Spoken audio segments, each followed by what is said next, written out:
अबे यार, अब कब सुधरोगे? अब कब समझोगे भाई? हमारी आवाम कब समझेगी? ये जो बैठे हैं ना, ये क्रिकेटर्स नहीं है। ये क्रिकेटर्स नहीं है, ये जो बैठे हैं ये क्रिकेटर्स नहीं है आपके सामने। ये ये एक्टर्स हैं, एक्टर्स। ये क्रिकेटर्स नहीं है, ये एक्टर्स है। आपको कब समझ आएगी?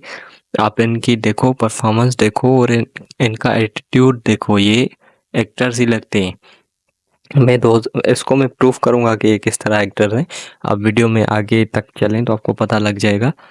तो सबसे पहले मैंने 2015 से क्रिकेट देखना शुरू की और 2015 का जो वर्ल्ड कप हुआ था, आपने किसी ने तो देखा होगा, आप सब में तो नहीं देखा होगा। 2015 के वर्ल्ड कप में क्वार्टर फाइनल हुआ था पाकिस्तान वर्सेस ऑस्ट्रेलिया का।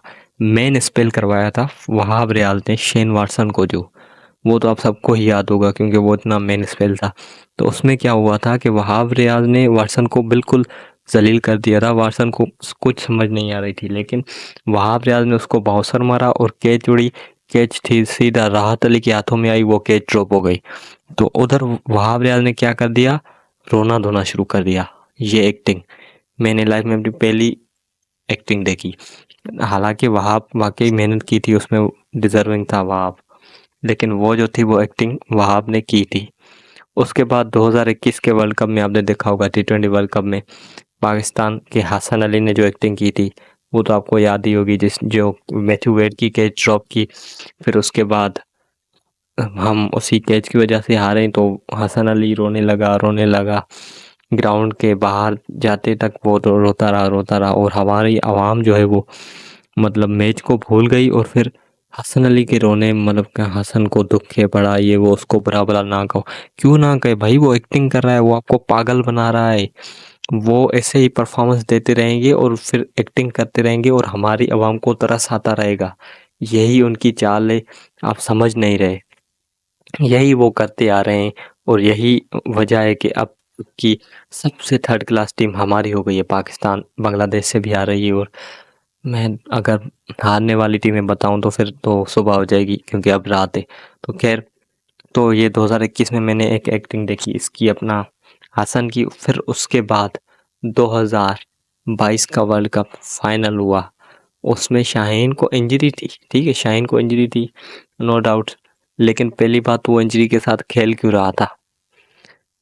खेल रहा था इसका मतलब वो एक्टिंग कर रहा था। क्योंकि इंजरी होने के बावजूद भी वो खेल रहा है, इसका मतलब वो एक्टिंग कर रहा था कि भाई मुझे इंजरी नहीं है। फिर जैसे ही सीधी उसके पास कैच आई है, वो कैच इतनी मुश्किल नहीं थी कि उसकी जो है वो टांग में से मरोड़ आ रहा है, ये वो। कैच बिल्कुल सिंपल थी। हैरी ब्रूक ने वो शॉट मारी थी, लेकिन ये पहले ही इंजर्ड था, इसलिए इसको और इंजरी में जो है वो तकलीफ हुई और फिर ये एक्टिंग करने लगा, गिर गया, ये वो। हो सकता है वो दर्द भी हो, लेकिन पहले जब इंजरी थी तो ये खेला क्यों इतनी बड़ी मैच फाइनल में? तो ये एक्टिंग का नतीजा है ना, ये इन्होंने एक्टिंग ही की थी। तो ये थी एक्टिंग 2022 में। फिर 2023 में तो हमने सारी ही एक्टिंग की थी, जो कि रिजवान साहब ने खुद ही बता दिया। ये मैं नहीं कह रहा, रिजवान साहब ने बताया था कि हम एक्टिंग करते हैं। रिजवान ने श्रीलंका के मैच में जो स्कोर मारा था, वो स्कोर तो नो डाउट अच्छा था, लेकिन स्कोर मारने के बाद क्रैम्प्स, उसको स्कोर उधर ही, मतलब क्रैम्प्स पड़ गए थे मैच के दौरान ही। तो जब बाद में कमेंटेटर ने पूछा, उसने अपने जो होते हैं वो पूछते हैं माइक लेके, उसने पूछा कि भाई आपको जो है वो क्या हुआ? उसने कहा कि sometimes cramps and sometimes acting, sometime. तो उसने, मतलब ये है कि वो कह रहा था कभी कभी एक्टिंग होती है। सीधा उसने एक्टिंग का नाम लिया है रिजवान ने। तो वो तो बताने की ज़रूरत ही नहीं कि एक्टिंग है या क्रैम्प्स, उसने सीधा बता दिया कि मैं एक्टिंग करता हूँ।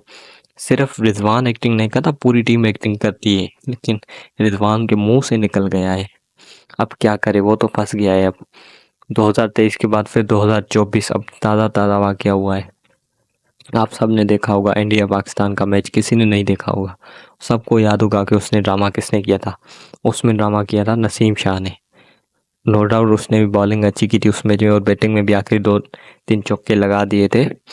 लेकिन आउट होने के बाद, आउट नहीं, ओवर ख़त्म हो गए थे। ओवर ख़त्म होने के बाद जब हमारी टीम जीता हुआ मैच हार गई, तो उसके बाद नसीम शाह रोने लगा। वो इसलिए रोने लगा क्योंकि हमारी टीम तपी हुई थी, हमारी आवाम तपी हुई थी पाकिस्तान के ऊपर, के इतना आसान मैच, हलवा मैच भी हम हार रहे हैं। तो लेकिन नसीम शाह रोया, फिर पूरी आवाम का जो माइंड है वो नसीम शाह के रोने की तरफ चला गया। तो अब क्या है, उसके बाद ये होता है कि पूरे फेसबुक इंस्टाग्राम पे ये पोस्टें आती हैं, नसीम शाह रो रहा है, ये वो, मतलब हमारी टीम को और हौसला दिया जा रहा है। अबे भाई आप क्रिटिसाइज करो प्लेयर्स को, लेकिन नहीं, रो रहे हैं, ड्रामेबाजियां प्लेयर कर रहे हैं, और हमारी जो आवाम है वो उनके ऊपर तरस खा रही है, और वो और बदतर से बदतर होते जा रहे हैं हमारे क्रिकेटर्स। उनको कोई वो जो है वो परवाह ही नहीं है अपनी कुछ भी फिटनेस की, ना क्या ना क्यों, बस वो उनको ड्रामेबाजी करनी आती है, एक्टिंग करनी आती है, और हमारी आवाम को तरस खाना आता है। तो लिहाजा ये मैं आपको मैसेज दे रहा हूँ कि इन पर तरस ना खाएं। अगर अच्छा परफॉर्म्स कर रहे हैं तो अप्रिशिएट करें, अप्रिशिएट के लायक है। अगर अच्छा परफॉर्म नहीं करें तो क्रिटिसाइज़ करें, ये नहीं कि अच्छा परफॉर्म नहीं किया अगर रो रहा है तो मतलब बस ये अच्छा प्लेयर है। नहीं भाई, अच्छा परफॉर्म नहीं करेगी, एज अ टीम हम हारे हैं। उसमें नसीम शाह ने भले ही अच्छी परफॉर्मेंस दी हो, एज अ टीम हम हारे हैं, तो एज अ टीम हमें सर झुकाना चाहिए।